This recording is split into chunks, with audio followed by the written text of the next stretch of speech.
the risk that the Browns had to take with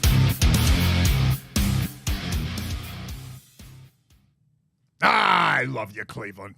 And I love you, Ohio. And a very pleasant welcome to this week's version of Bonus Time with Drennan here on the Big Play Sports Network. Hi, I'm Bruce Drennan along with Ryan Smith, my producer, and it's great to have you aboard. Hope you had a wonderful Thanksgiving. Now we move on into the full-fledged Christmas season and the new year right around the corner. All the bowl games. I can hardly wait to watch Jackson State play against Coastal Carolina or whatever it is.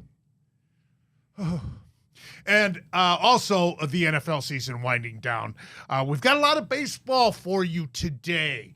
The Guardians made a big trade, and we will talk about that all in the second segment. Cavs keep rolling.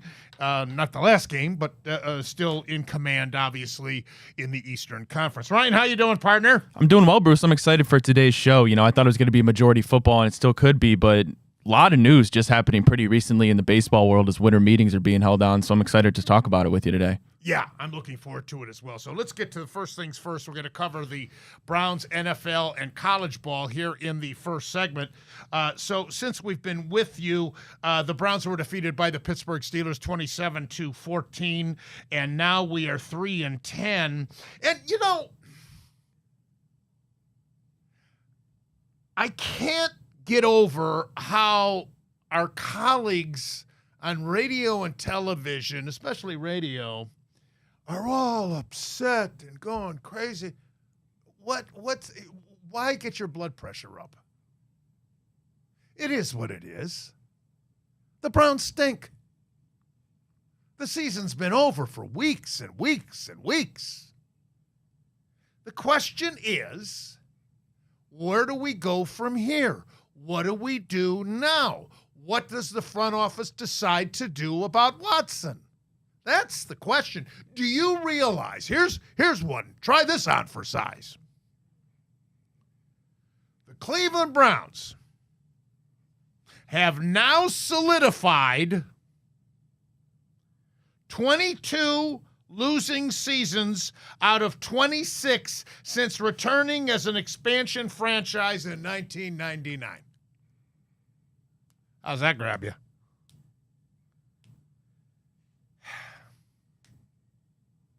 Jameis Winston, typical. Last game against Pittsburgh, 2 touchdowns, 2 picks. Quarterback rating 68.3. And then Winston said, I don't believe that the Pittsburgh Steelers beat the Cleveland Browns. I believe the Cleveland Browns beat the Cleveland Browns. He's got a great personality. I like him a lot, and he's right. Absolutely is he right. How about Dustin Hopkins? Oh, my God. 2 missed field goals. Penalties as well. How about this about Hopkins? He leads the National Football League with 9 missed field goal attempts. 9. We got quite a few games left. And then he tried to compensate. He's been left. So he tried to compensate, and he overcompensated, and he's far right. Oh, dear me. Browns are getting 4 points against Kansas City. That's our next game. Pittsburgh needed the victory against the Browns because they're playing at Philadelphia this weekend, and they're getting 4.5. Then they've got Baltimore and Kansas City, so it's not a done deal for them. But, Ryan, I don't understand why the Browns are only getting 4 points against the Super Bowl champions. I don't get it. I was a bit surprised at that number as well. I thought it'd be a little bit higher, even though the Chiefs, yes, they're winning. And I proclaimed on this show when I believe at the time they were 8-1, 9-1, I said this is the worst 8-9-1 team I've ever seen. And obviously I'm half joking, I'm half not. The Chiefs, we've seen them struggle, but they just find a way to win every game. And I think that's going to be the reason that we see these playoffs play a little bit different. I don't expect the Chiefs to go to the Super Bowl this year, make it out of the AFC. You've been saying that. I have been saying that. And I just think at a point, I believe now they're looking at almost 8-9 games that they've only won by 3 or less points. I believe that's being close to an NFL record. I mean, it's hard to count out Patrick Mahomes. But yes, I agree. The number 4 was a little bit low, Bruce. Yeah, I thought it would be a touchdown, and then I might be interested in or entertaining taking the Browns, but the 4.5, that scares me. I don't get it. I truly do not get it. Why? All right. Baltimore had a bye this last week. Meanwhile, Cincinnati in our division defeated Dallas 27-20, and the Bengals keep their slim playoff hopes alive. But next up, they've got Tennessee, then Cleveland, Denver. It may come down to their last game of the regular season at Pittsburgh. We shall see. How about Joe Burrow's house, his mansion being invaded, and other athletes recently too? What is that? Nice spread he's got, by the way. Did you see the video of that, Ryan? I didn't see the video. I saw him and his, I don't know if they're girlfriends, Sports Illustrated model Olivia Pontone. I believe she was at the house when it got broken into. But yeah, I mean, just a few months ago, I believe it was, maybe even less than that, Bruce, we saw the houses get broken into of Patrick Mahomes and Travis Kelce. Scary trend. Yeah. Miami defeated the New York Jets 32-26. Miami is now 6-7, Tua 331 yards and 2 touchdowns in this game. Playoff possibility for Miami. They're at Houston. They're getting 3 in their next game. Then they host San Francisco. They're here in Cleveland and at New York against the Jets. Don't count them out yet. They may make a run with Tua if they can keep them healthy. They may. Kansas City defeated the LA Chargers 19-17. They improved to 12-1. And somehow, some way, as Ryan says, they find a way to win. Chargers 8-5, still looking good as far as Harbaugh and company with the playoffs. But they've got a couple of tough games. They host Tampa Bay, then they host Denver. But that's a rookie quarterback, Nix, despite the fact that he's having a great rookie season. And then they're at New England and at Las Vegas, so I think the Chargers are pretty safe in their playoff hunt. They're going to be a wild card team. The LA Rams defeated Buffalo 44-42 in what was really a very entertaining professional game. Buffalo goes to 10-3, and they now appear to be either the number 2 or the number 3 seed in the AFC. This weekend, one of the marquee games is that they're at Detroit. They're getting 2.5 points. Then they host New England. They host the New York Jets, and they're at New England. So they got a pretty easy schedule after this big matchup with Detroit, which may indeed be a preview of the Super Bowl. The LA Rams, meanwhile, are 7-6, and they trail Seattle in that NFC West, who is 8-5, Seattle is. The Rams are at San Francisco this week, getting 2.5. Then they're at New York to play the Jets. They host Arizona, and then they take on Seattle. Meanwhile, Detroit improves to 12-1. They defeated Green Bay 34-31. The Packers, also a wild card team, now 9-4. That was also a very good pro game.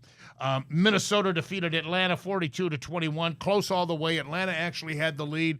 Minnesota pulled away with Darnold and company. They're now 11-2. And Atlanta 6-7 trails Tampa Bay, who's 7-6 in the NFC South. Tampa Bay defeated Vegas 28-13. Then finally, Philadelphia 22 and Carolina 16. The Eagles keep winning unimpressively.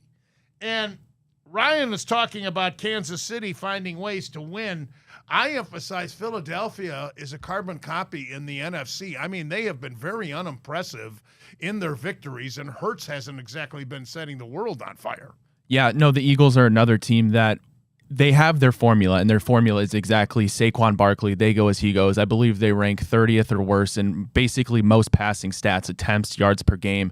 Jalen Hurts hasn't had a tremendous year, but when you have Saquon Barkley, who's really putting up an MVP-type season, if it wasn't for Josh Allen, I'd say he'd be the favorite to win, be the first running back to win MVP since 2012 and Adrian Peterson. But the question is, once you get to the playoffs, once you get to play teams like Detroit, who you know you got to score 30 points to beat, you can't afford to get behind because you really only way of winning is running Saquon Barkley. And if you're going to get in a shootout and you're going to have to throw the ball, it might not be the Eagles. The Eagles might not be able to keep up. So I don't have them coming out of the NFC as good as they are right now. 12 wins is impressive, but that formula, we haven't seen it work in the playoffs in quite a while. I mentioned Cincinnati has an uphill climb. Miami also has an uphill climb. What do you think their chances are? I don't count either one of those teams out yet.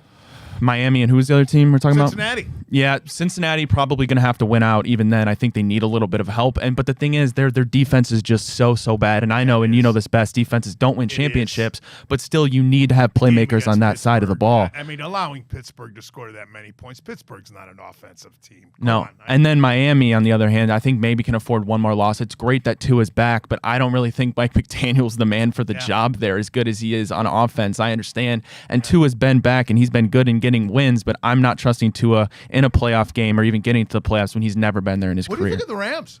Or never won a playoff game in his career, excuse me. The Rams, I mean, Matthew Stafford turned back Father Time. They lead the league in pre-snap motion, which I wish the Browns would acclimate more, because you see guys like Puka Nacua, guys like Cooper Kupp, who even Cooper Kupp's getting up there in age after a couple injury-ridden seasons. He's just still so damn good, and Puka Nacua is blossoming into a top 3 wide receiver in the league. All right, let me shift to college ball, where we saw the championship games. I hate these championship games now. I think they're fouling up this new 12-team format even more than it's flawed previously, when these clowns put together this formula that allows a Boise State and an Arizona State to get a first-round bye.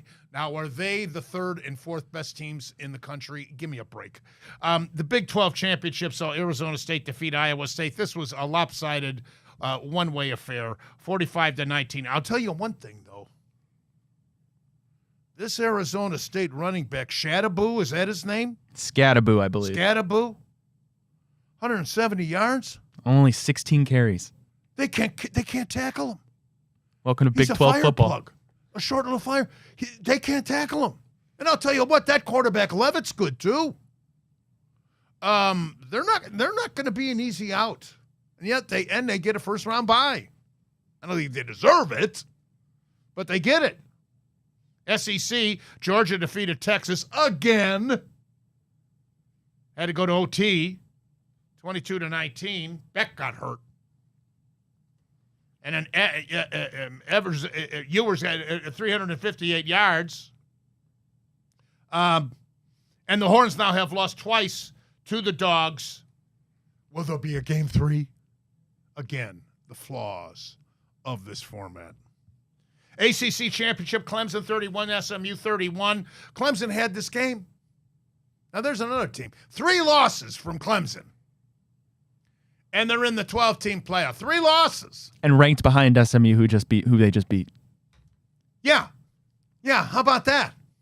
And SMU came from way back. And Clemson almost gave it away. And then the Big Ten, Oregon 45 and Penn State 37. The Ducks now 13-0. And despite Aller throwing for 3 touchdowns, he did have 2 picks. Head coach James Franklin loses yet another game to a ranked team. So I do not anticipate Penn State doing much in the playoff. So let's talk about the playoffs. We start on Friday, December the 20th, with number 10 seed Indiana playing at number 7 seed Notre Dame. Now here, let me just throw this out.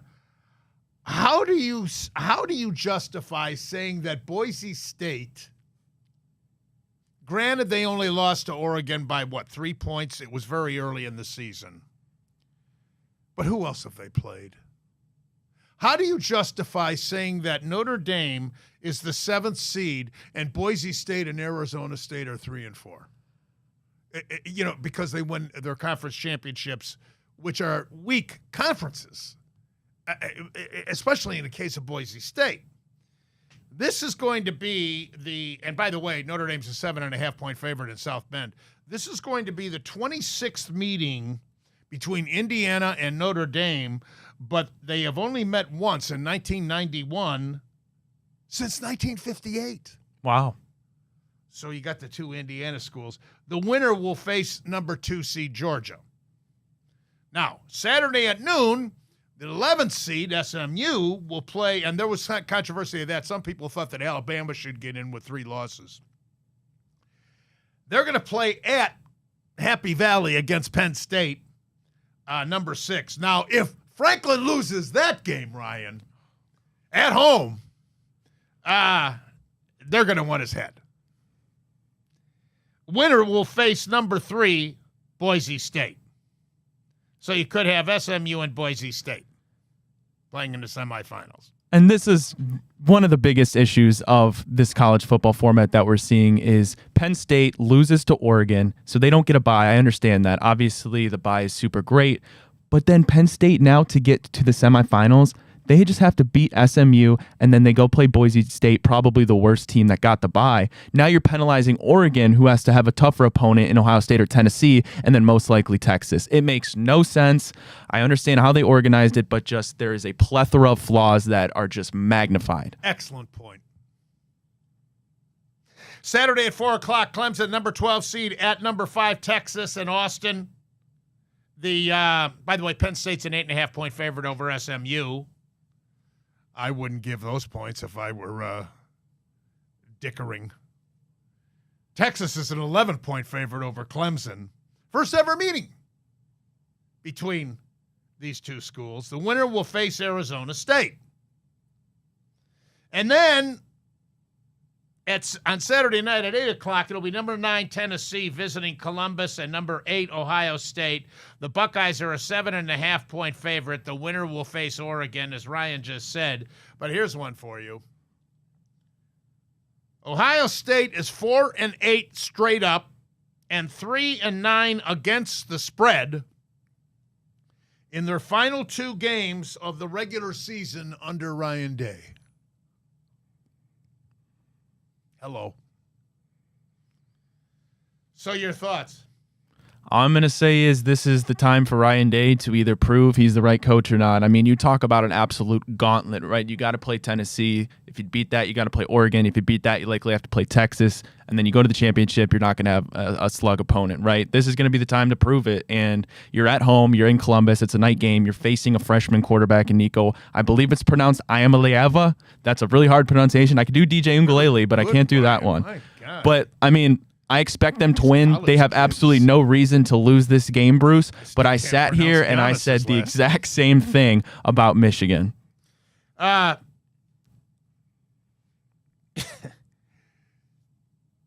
In my opinion, Ryan Day will be fired unless he gets the Buckeyes to the national championship game.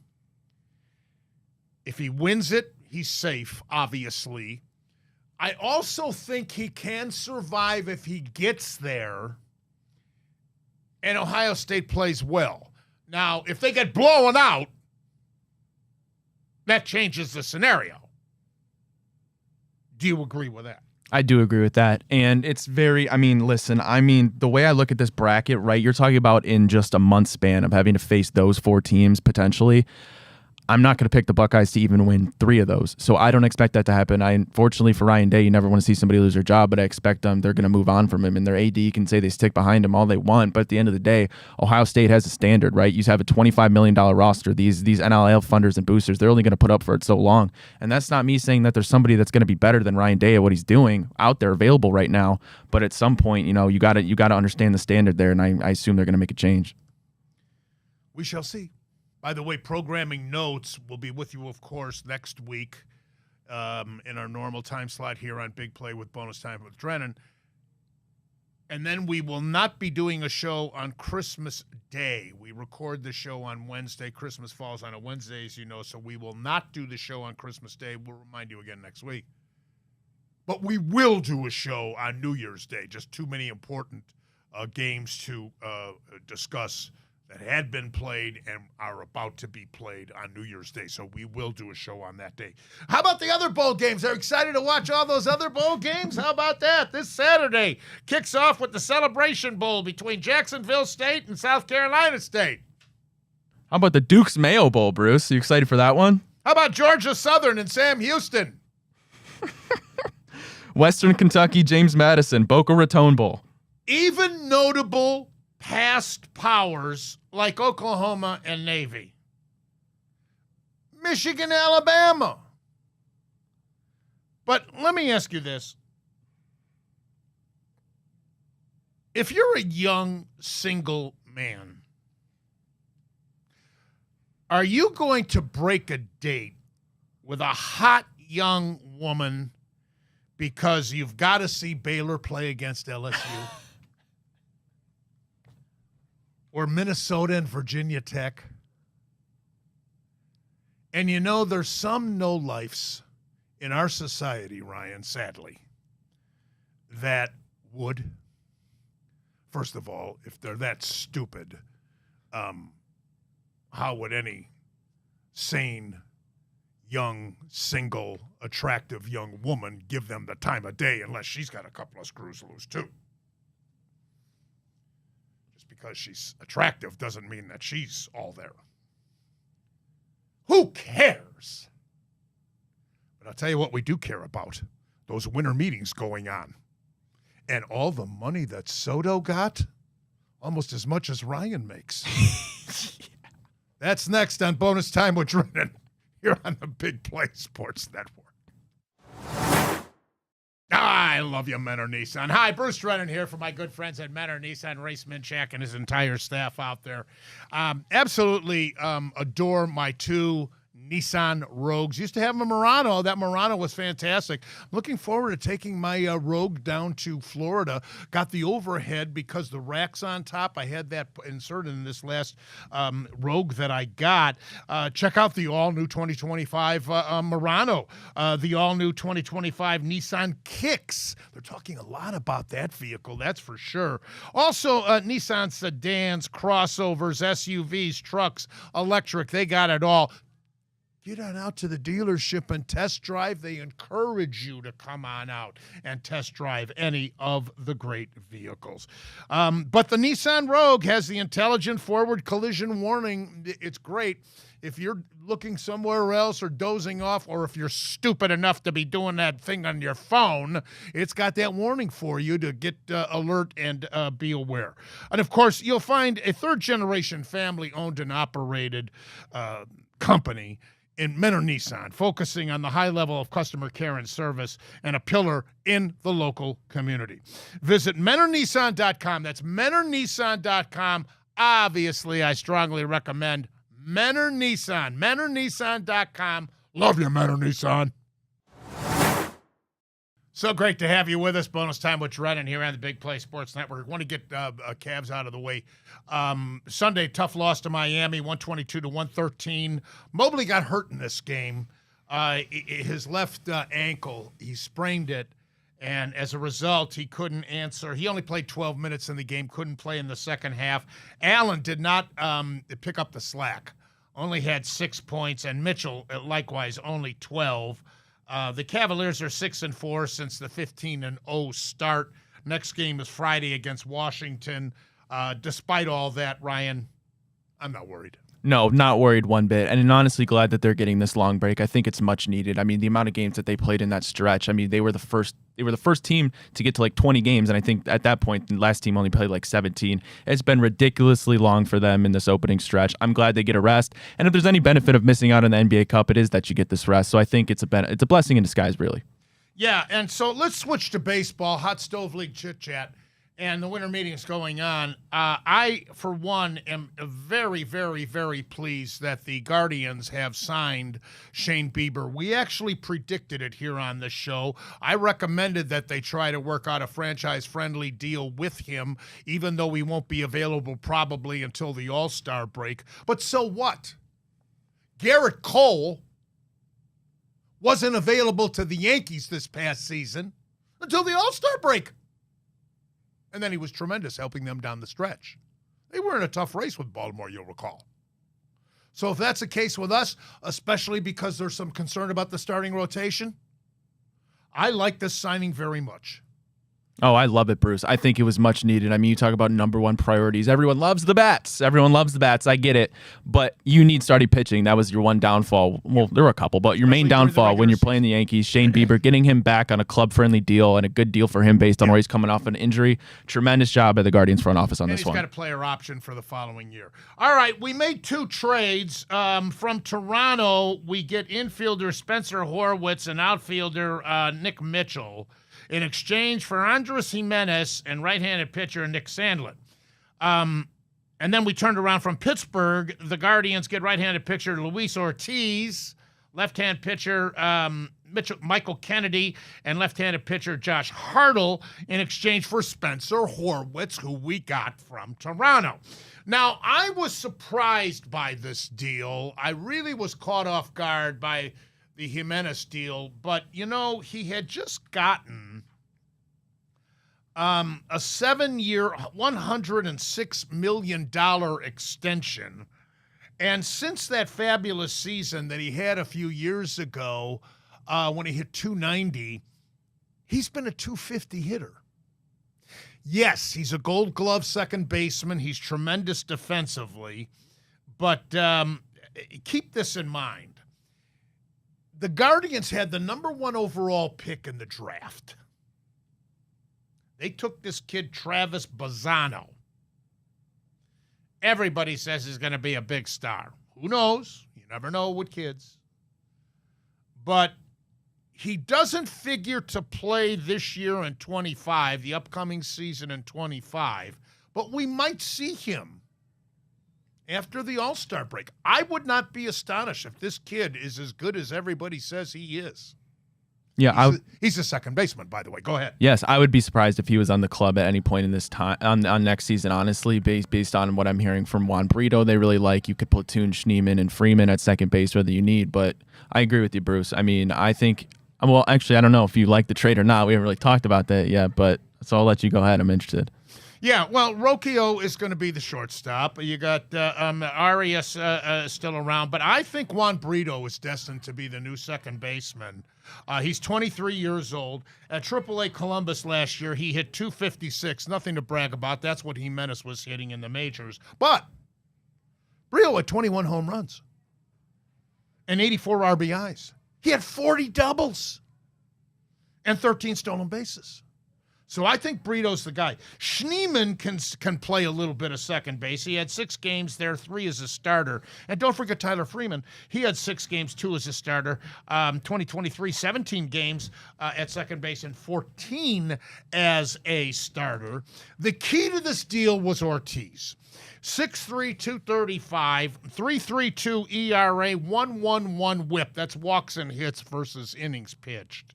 107 strikeouts in 135 and 2/3 innings. He started the 24 campaign in the bullpen, but then he transitioned to a starting pitcher in late June. On August the 31st against Cleveland, and this is what impressed Antonetti and Chernoff, I guarantee you, he went 6 innings against the Guardians, throwing shutout ball, 1 hit, 3 walks, 5 strikeouts. In his final 15 appearances for Pittsburgh, 14 of them as a starter, he posted a 3.25 ERA, a 1.02 whip, a 205 batting average against. That's what they're hitting against him. That's tremendous. And he had 7 defined quality starts. Ortiz is the key to bolster the starting rotation until Bieber joins the rotation at midseason. You still have Bybee, hopefully Gavin Williams. Lively is still there. Who knows what you're going to get out of McKenzie or Logan Allen. I would hope to think that I'd like to think that they would develop and be able to contribute. As far as this Hartle is concerned, 6'5", 210-pounder, first-team All-American at Wake Forest, still needs a few years to develop. Kennedy's only 20 years old, 4th-round pick in the 2022 draft out of a high school. And then he spent last season at single A Bradenton and high A Greensboro. And Mitchell, the outfield, he's an outfielder, first-year pro, Florida Summer League at Dunedin. But the whole key is Ortiz and bolstering that starting rotation. So looking at it that way, you stick Brito in until the kid Bazzano is ready. I don't even think they'll necessarily go out and get a stopgap veteran second baseman because they can give Brito the shot. Yeah, I don't think they'll need to. And nobody likes to see a fan favorite in Andres Gimenez leave. But listen, baseball, like any other major sport, is a business. And since his great season in 2022, I mean, he's declined severely in a lot of hitting metrics, right? And this is a guy that you're looking at paying $15 million next year, $23 million for the following years, and that's just not in the Guardians' budget. No money is worth that. I don't care how good you are defensive if you're not producing at the plate. The Guardians understand that. Yeah, look at Straw.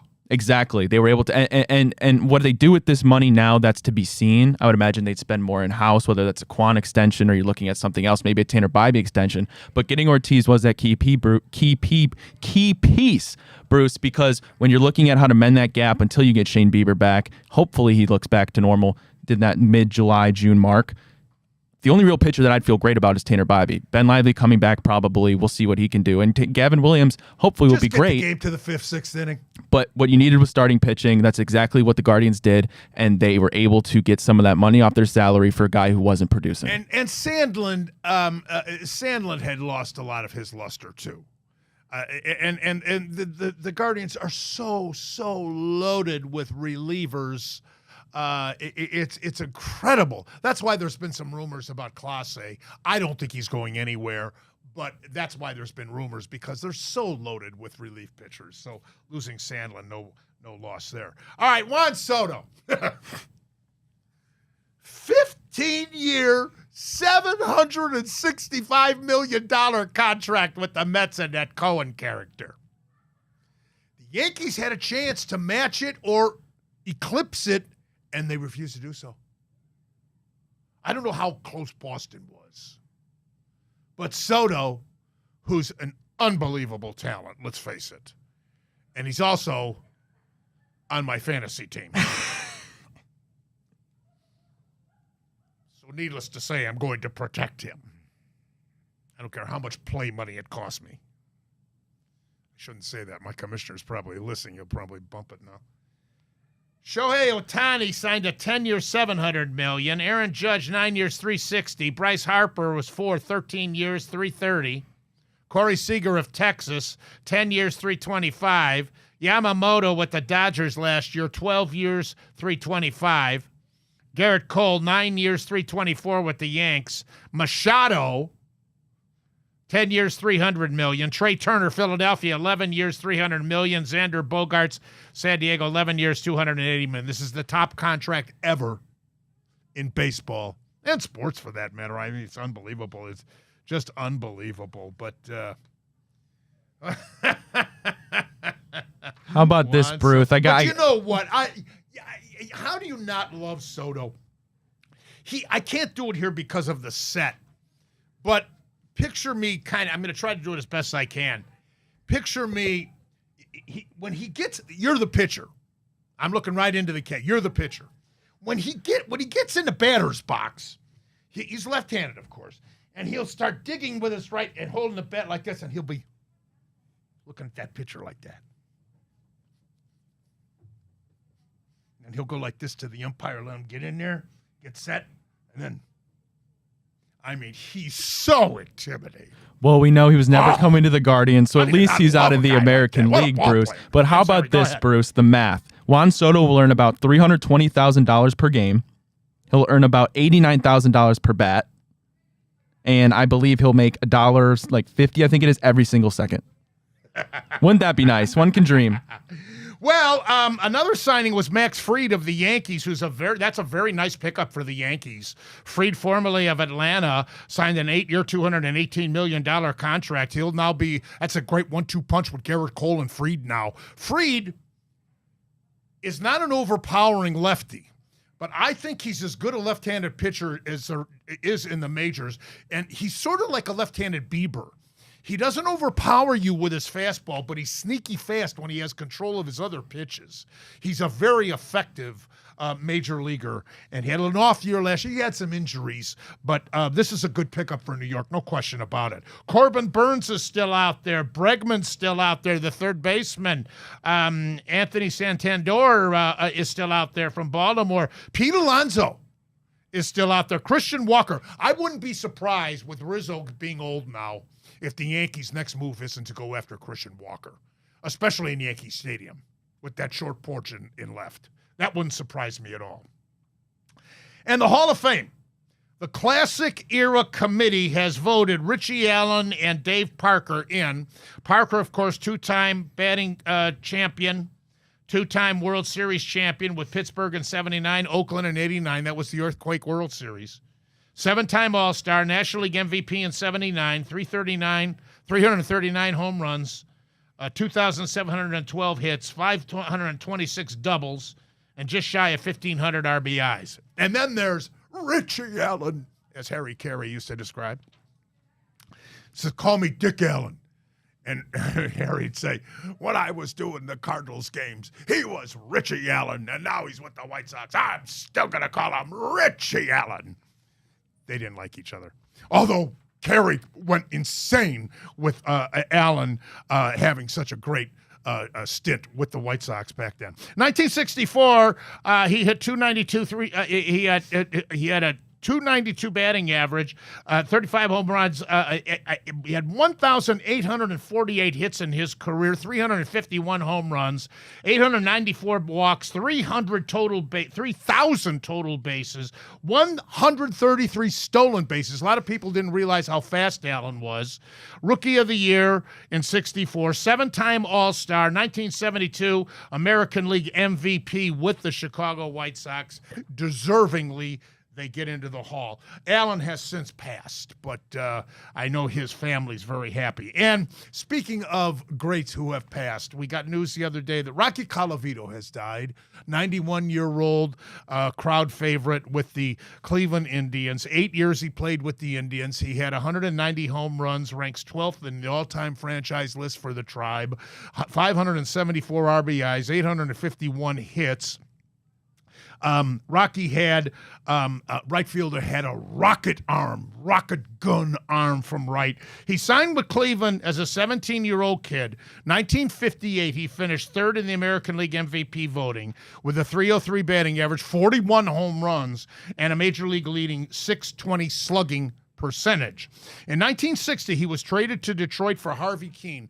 Probably one of the most controversial and unpopular trades, not only all time in baseball, certainly here in Cleveland, because he was such a crowd favorite. He spent just one season with the Tigers and then was reacquired by Cleveland, spent an additional 2.5 seasons before being traded to the Chicago White Sox in 67, had a couple of more years in the majors after that, 14 years in his career, 374 home runs, 9-time All-Star, finished top 5 in the AL MVP voting 3 times, and the only player in Cleveland history to hit 4 home runs in a single game came against Baltimore in June of 1959 in a game that the Indians beat the Baltimore Orioles 11-8. Rocky Colavito passing at the age of 91. All right, the Ask Bruce segment is next here on Bonus Time with Drennan. Big Play Sports Network.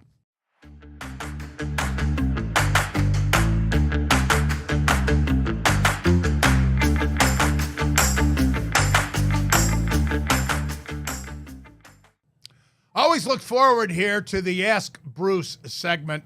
We really welcome your questions, your comments. Tell the fans how to get in touch with us, Ryan. Yeah, please. At Twitter, X, as they like to call it nowadays, Bruce_Drennan. I know every Tuesday I send out that tweet, say what's going on, and say fill in those questions. So that's the easiest way to get these in for you. We look forward to it very, very much. Okay, let's interact and fire away. Alrighty. First one is from our guy, Andy. Hey, Bruce, the spending on free agents in MLB is getting more and more ridiculous, that's for sure. How long do you give it until we see the first $1 billion contract in baseball? Oh, my God. Maybe it'll be this kid Bazzano. Yeah, wouldn't that be something? Let's get 5 or 6 years out of him and then let him go to New York or someplace where he's going to get that kind of money. It does seem like it's leading to that, doesn't it? Alrighty, hey, Bruce, would you be surprised if the Guardians did indeed trade Lane Thomas? I'd be disappointed if they did. I really advocated that trade, if you recall, because I was very familiar with Thomas when he played with Washington. I actually tried to get him on my fantasy team and I was outbid. I knew he was a real good all-around ball player. And when he got off to that horrible start, people were saying, what a bad... I said, hey, trust me. Let him get acclimated to the American League. Calm down, you'll see. I rest my case. He was everything that I had said he was and more, and he came through in the playoffs too. So I'd be disappointed if they did, because not only is he great at the plate, deceiving power, runs the bases tremendously well, But he's a great defensive outfielder, and we could keep him in center, but you could move him to right too. So I'd be disappointed if they move him. I would be extremely disappointed as well, Bruce. Alrighty, hey Bruce, do you think people are unfair to the Dolans for not spending the big bucks like other owners in the major leagues? Yes. And just look at the other mid-level teams that can't do it either. I mean, Oakland hasn't been able to do it. Milwaukee hasn't been able to. The only except Kansas City, you can go on and not Cincinnati. There's only two exceptions, and even St. Louis hasn't done it much recently. They couldn't hold on to Albert Pujols, and even when they stink, they fill up that place. Gateway to the West. The only exception is San Diego. And what has that gotten them? Have they been to the World Series since they spent all that money on Machado and Soto and everybody else? No. So, yeah, I do think it's unfair. And remember, he spent money on Swisher and Bourne that didn't work out, but he spent the big money then. He spent big money on Encarnacion, too. Go on. Alrighty, hey Bruce, that kind of goes to the next one. Why is it, in your opinion, so hard for people to grasp the hurdles that front offices have to jump over being a mid-market baseball team? They don't understand the economics and how unfair it is. Here's the best example I can give you. The New York Yankees radio contract, I repeat, radio, not television, gives them more money than the combined money that the Cincinnati Reds and the Cleveland Indians, now Guardians, got from the statewide television network that I used to work for. Think of that. That's how unfair it is. And I'll make an analogy in football. The Green Bay Packers get as much money from the league as the New York Giants. That ain't the case in baseball. It's unfair. Yes. Will it change? No. I'm Bruce Drennan. On behalf of my producer, Ryan Smith, great to have you aboard. Look forward to next week's show. Until then, as always, and most importantly, you remember, I love you, Ohio. And I love you, Cleveland.